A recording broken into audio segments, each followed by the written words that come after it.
I'm good, baby. Where you be? You're not I like selling. to sit in front of my property and just relax. You're not selling. I am the man. Ready? Oh, it doesn't look. Yeah, just like that. My name is Ruddy Roye, and I'm a documentary photographer. I grew up in a very working class neighborhood. We lived in a 2-bedroom, so my sister and I shared a bedroom. It was a really small house in a community that was bordered by what you'd call a housing project in this country. Nice, hold that. Don't move. And so there was this mixture of middle class, working class, poor, really poor, all sharing what we'd call a bodega, and we'd all come together.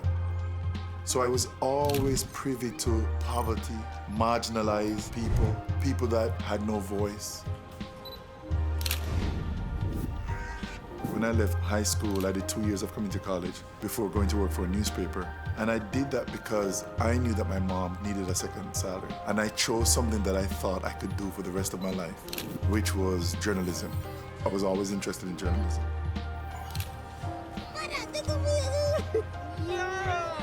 I moved up in the ranks of a journalist in Jamaica pretty quickly. I went from a small tabloid to work for the major newspaper in 2 years.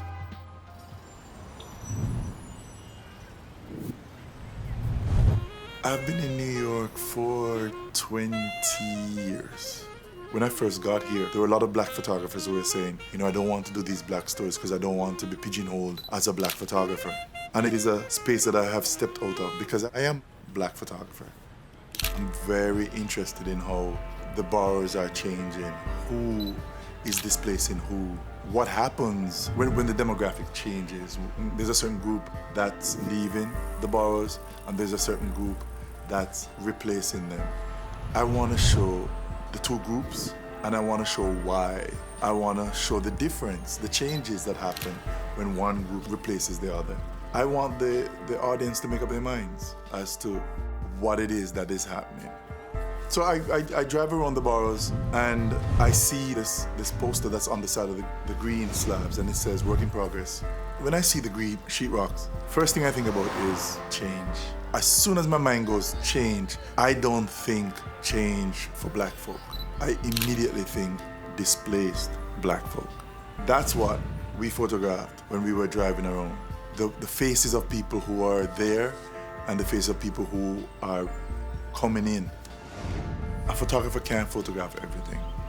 The thing that I can do is I can open up the conversation, I can unwrap the thing that I see on a daily. My images are basically saying, this is your uncle, this is your brother, this is your mom, this is your sister, this is your nephew and niece. The only difference is we have a different color because the stories are the same. I trust the Fuji equipment.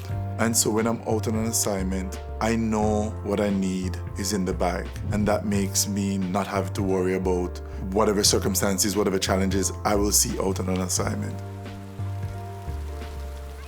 One of the things that you'll know about me, I like simple.